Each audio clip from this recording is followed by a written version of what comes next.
Pois bem, vamos agora determinar, dizer, né, o que realmente é uma função. Como a gente vai fazer para reconhecer uma função, certo? Quando nós não tivermos um pouco mais, algo a mais do que essa simples correspondência, certo? Vamos dizer realmente agora, matematicamente, o que vem a ser uma função, não dependendo apenas do f de a em b, certo?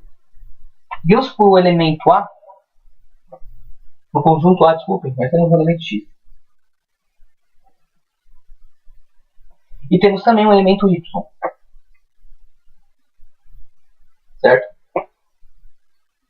E nossa lei de correspondência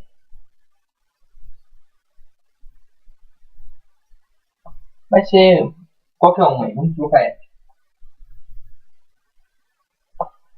Aqui no caso nós temos os três ingredientes para se formar uma função: o domínio, o contradomínio e a lei de correspondência, certo? Agora, quando uma função existe realmente? Bom, a função vai existir quando para cada elemento do nosso domínio existir uma única imagem, vamos dizer assim. De novo, para cada elemento do nosso domínio existe uma única imagem. No caso aqui, eu tenho uma imagem f de x, terei uma imagem f de y, certo?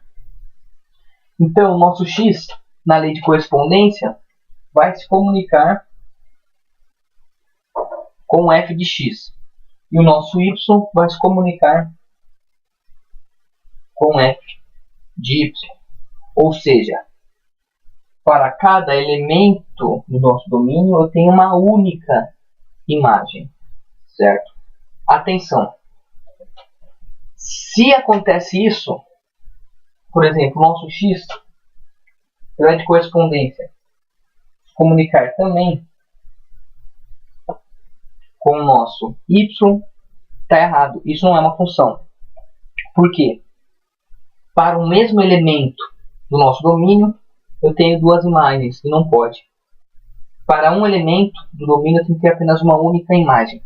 É assim que se determina uma função. É assim que nós vamos saber se uma função existe ou não, certo? Qualquer desenho diferente disso, ou melhor, qualquer desenho cujo o elemento de A se comunica mais de uma vez com o elemento de B, não é uma função, certo? Porém, pode acontecer o seguinte: digamos que eu tenho um outro elemento aqui, Z, certo? Esse elemento Z tem que se comunicar também com o elemento Z tem que se comunicar com algum elemento do lado do B, do contradomínio. Ou ele pode se comunicar aqui, vamos colocar F, não vou colocar F de Z, vou colocar qualquer outro valor, F de P, por exemplo. Certo? Pode acontecer do Z se comunicar com esse F de P, ou pode acontecer com o Z se comunicar com F de X, por exemplo. Ou, desculpem, F de Y. Ou também o Z se comunicar com F de X. Isso é uma função também. Percebam que isso não contradiz aquilo que eu falei anteriormente. Retomando, o que eu falei como determinar uma função. Para um valor do nosso domínio, eu tenho que ter um único valor do nosso contradomínio. O x se comunica somente com f de x, ele não se comunica com nenhum outro elemento do nosso contradomínio. O y, da mesma maneira, se comunica somente com f de y. E o z se comunica somente com f de y, não se comunica com mais nenhum. Então isso é uma função. Não pode acontecer o contrário, certo? Por exemplo, y se comunicar com f de y e f de p. Aí isso não pode. Mas pode o contradomínio certo? Ele pode ter uma comunicação com 2, 3, quantos elementos ele quiser. Isso está de acordo com o que vem a ser uma função. Vou fazer uma analogia aqui, eu acho muito interessante. Logicamente, não é uma analogia matemática, certo? Mas ajuda a guardar um pouco essa propriedade dessas flechinhas e tal. É uma analogia do pai e do filho.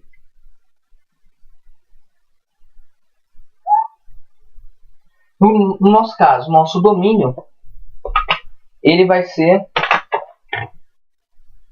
o conjunto dos filhos.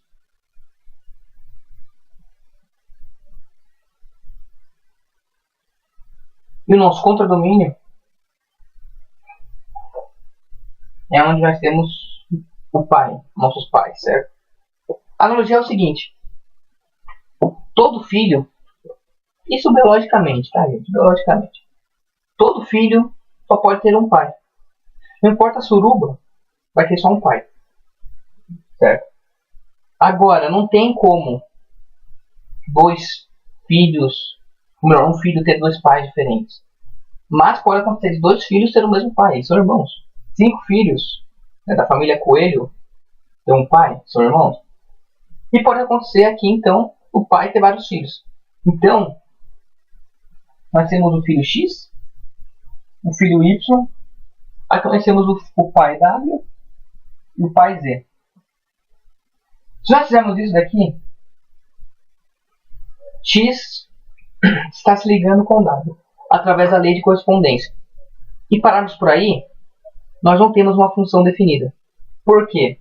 Porque o nosso Y aqui não está se comunicando com ninguém. Quando isso acontece, isso não é uma função, certo? Pela analogia do filho do pai, quem é o pai desse garoto aqui? Entendeu? Ele não pode ter brotado do chão, certo? Então ele tem que ter um pai. Ou o pai dele vai ser o W, ou o pai dele vai ser o Z.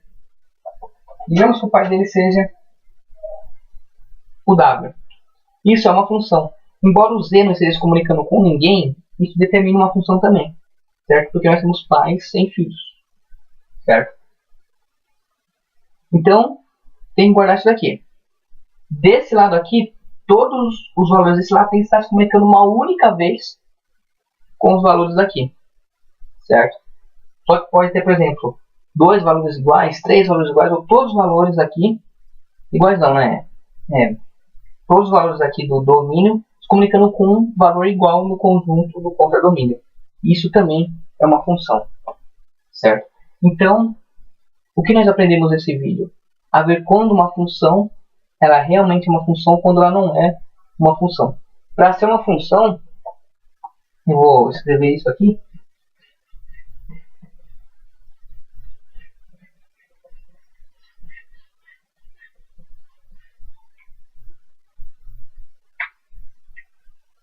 Isso vai ser determinado pela nossa lei de correspondência, certo?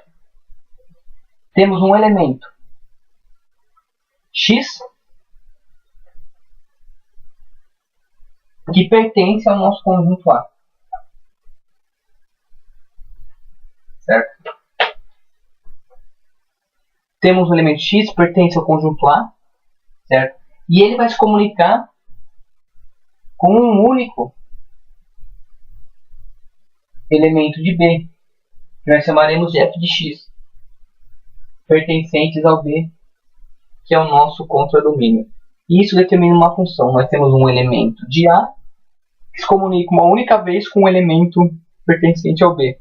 No caso, esse nosso elemento vai fazer parte daquilo que nós vimos no vídeo anterior, que é o nosso conjunto imagem. No próximo vídeo, nós vamos ver o que é uma função injetiva e o que é uma função sobrejetiva. E aí aprenderemos então a ver quando um gráfico é ou não uma função.